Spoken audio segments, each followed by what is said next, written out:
ಸದ್ಯ ಸಾಕಷ್ಟು ಸುದ್ದಿಯಲ್ಲಿರುವುದು ನೀರ ಪಾನೀಯ.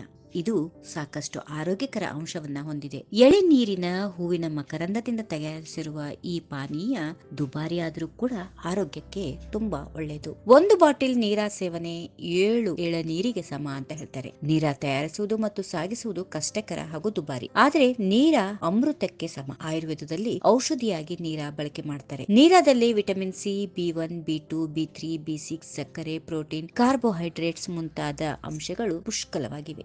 ಚರ್ಮಕ್ಕೆ, ಕಿಡ್ನಿ ಸ್ಟೋನ್ಗೆ ನೀರ ಉಪಯುಕ್ತ ಮದ್ದು. ನೀರ ಸೇವನೆ ಕಣ್ಣಿನ ಆರೋಗ್ಯಕ್ಕೆ ಕೂಡ ಒಳ್ಳೆಯದು. ಹೃದಯ ಸಂಬಂಧಿ ಸಮಸ್ಯೆಗಳು ಇದು ಕಡಿಮೆ ಮಾಡುತ್ತೆ. ಕ್ಯಾನ್ಸರ್ ಕಣಗಳು ಉತ್ಪತ್ತಿಯಾಗುವುದನ್ನು ತಡೆಯುತ್ತದೆ. ಹಾಗೆಯೇ ಬಾಣಂತಿಯರಿಗೆ ಎದೆ ಹಾಲು ಉಣಿಸುವ ತಾಯಂದಿರಿಗೆ ಇದು ಉತ್ತಮ. ನೀರ ಸೇವನೆಯಿಂದ ಎದೆ ಹಾಲು ಹೆಚ್ಚಾಗುವುದಲ್ಲದೆ ರಕ್ತದ ಒತ್ತಡವನ್ನ ಇದು ನಿಯಂತ್ರಣದಲ್ಲಿಡುತ್ತೆ. ಇನ್ನು ಜೀರ್ಣಕ್ರಿಯೆಗೆ ತುಂಬಾ ಉತ್ತಮವಾದದ್ದು. ಇದು ಸಿಹಿಯಾಗಿರುತ್ತೆ. ಕಾರಣ ಎಳೆನೀರು ಹೂವಿನ ಜೇನಿನ ಅಂಶ ಇರುತ್ತೆ. ಕೋಲ್ಡ್ ಇಂದ ಇದನ್ನ ತಯಾರಿಸಿ ರವಾನಿಸಿ ಶೇಖರಣೆ ಮಾಡ್ತಾರೆ. ಹಾಗಾಗಿ ಇದು ದುಬಾರಿ. ಆದರೆ ಎಲ್ಲ ರೋಗಕ್ಕೂ ಇದು ರಾಮಬಾಣ. ಕೆಲವರು ತೆಂಗಿನಕಾಯಿ ನೀರ ಪಾನೀಯದಲ್ಲಿ ನಶೆಯ ಆಲ್ಕೋಹಾಲ್ ಅಂಶ ಇರುತ್ತದೆ ಎಂದು ತಪ್ಪಾಗಿ ತಿಳಿದಿದ್ದಾರೆ. ನೀರ ತಯಾರು ಮಾಡಿ 3 ದಿನಗಳ ಕಾಲ ಯಾವ ಆಲ್ಕೋಹಾಲ್ ಅಂಶವೂ ಇರೋದಿಲ್ಲ. ತಂಪಾಗಿದ್ದಾಗಲೇ ಅದನ್ನ ಸೇವಿಸಬೇಕು. ಸಾಮಾನ್ಯವಾಗಿ ನೀವು ಯಾವುದೇ ಮದ್ದುಗಳನ್ನ ಸೇವಿಸುವಾಗ ಅದರ ಬಗ್ಗೆ ಸಂಪೂರ್ಣ ಮಾಹಿತಿಯನ್ನ ಪಡೆದುಕೊಂಡು ಅವುಗಳನ್ನ ಉಪಯೋಗಿಸಿದ್ರೆ ಉತ್ತಮವಾದದ್ದು. ಇಲ್ಲ ವೈದ್ಯಕೀಯ ಸಲಹೆಯನ್ನ ಪಡೆದುಕೊಳ್ಬೇಕು. ಅದರಿಂದ ನೀವು ಯಾವುದೇ ಪದಾರ್ಥಗಳನ್ನ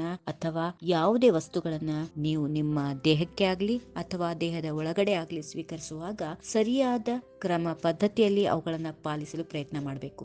ಈ ವಿಡಿಯೋ ನಿಮಗೆ ಇಷ್ಟವಾದಲ್ಲಿ ಲೈಕ್ ಮಾಡಿ, ಶೇರ್ ಮಾಡಿ, ಸಬ್ಸ್ಕ್ರೈಬ್ ಮಾಡಿ.